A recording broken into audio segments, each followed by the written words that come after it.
BNP চেয়ারপারসনের পররাষ্ট্র বিষয়ক উপদেষ্টা কমিটির বিশেষ সহকারী ইঞ্জিনিয়ার ইশরাক হোসেন বলেছেন, আগামী জাতীয় নির্বাচন বানচালের নানা ষড়যন্ত্র চলছে, তবে জনগণ তাদের ইচ্ছা অনুযায়ী ভোটের মাধ্যমে সরকার নির্বাচন করবে।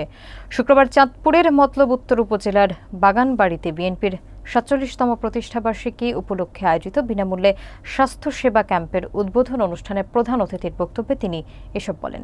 বিস্তারিত দেখুন এস.এম. জহিরুল ইসলাম বিদ্যুতের তথ্যচিত্রে। চাঁদপুরের মতলব উত্তর উপজেলার বাগানবাড়িতে বিএনপির ৪৭তম প্রতিষ্ঠাবার্ষিকী উপলক্ষে আয়োজিত বিনামূল্যে স্বাস্থ্যসেবা ক্যাম্পের উদ্বোধন করেন ইঞ্জিনিয়ার ইশরাক হোসেন।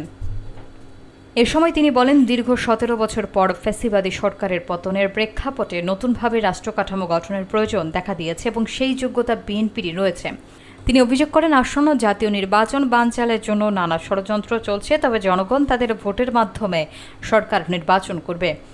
ইশরাক হোসেন জানান, ঢাকায়ও এমন বিনামূল্যে স্বাস্থ্যসেবা ক্যাম্প আয়োজনের পরিকল্পনা রয়েছে। স্বাধীনতা যুদ্ধের ইতিহাস তুলে ধরে তিনি বলেন, ১৯৭১ সালের ২৫ মার্চ রাতে যখন আওয়ামী লীগ নেতৃত্ব পালিয়ে যায়, তখন মেজর জিয়াউর রহমান বেতার কেন্দ্র দখল করে মুক্তিযুদ্ধের সূচনা করেন। তিনি আরও বলেন, বিএনপি যদি ক্ষমতায় আসে তাহলে তারেক রহমানের নেতৃত্বে এমন একটি রাষ্ট্র গড়ে তোলা হবে যেখানে সবাই সমান নাগরিক সুবিধা পাবে এবং প্রান্তিক জনগোষ্ঠীর জন্য হেলথ কার্ড চালু করা হবে। আসলে এখন মাপকাঠি বা এটা মাপার কোনো সঠিক যন্ত্র কারো কাছেই না। নানা ধরনের জরিপ নানা সময় হয়ে থাকে, এক সময় এক ধরনের ফলাফল আমরা দেখতে পাই। তাই এই জরিপগুলোর ব্যাপারেও ভরসা রাখা যাচ্ছে না। আমি বলবো যে তরুণদের কতটুকু আকৃষ্ট করতে পারছি বা পেরেছি, পাশাপাশি শুধু তরুণ, আমরা তরুণ, বৃদ্ধ, মহিলা সহ সকলের জন্যই আমরা কাজ করে যাই, যেহেতু আমরা জাতীয় রাজনৈতিক দল। তারা অনেকক্ষণ ধরে অপেক্ষা করছেন।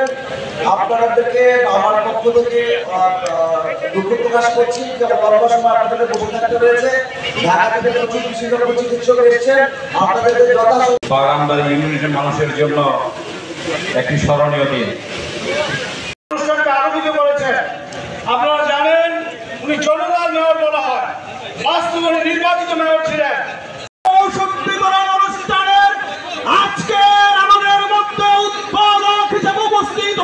মেডিকেল ক্যাম্পটি দেখতে এসেছি। আমি শুনেছি উনি অনেকগুলো মেডিকেল ক্যাম্প বিভিন্ন ইউনিয়নে, বিভিন্ন উপজেলায় তিনি করেছেন, খুব সফলভাবে সেগুলো সম্পন্ন করেছেন, সুশৃঙ্খলভাবে করে চলেছেন। যার কারণে আমি আগ্রহী হই যে এখানে এসে দেখে এই ধরনের মেডিকেল ক্যাম্প যাতে আমাদের ঢাকারও যে সমস্ত জায়গায় করা যেতে পারে, সেখানে যাতে জাতীয়তাবাদী দল বিএনপির প্রতিষ্ঠা বার্ষিকী উপলক্ষে আজকের এই ফ্রি মেডিকেল ক্যাম্পে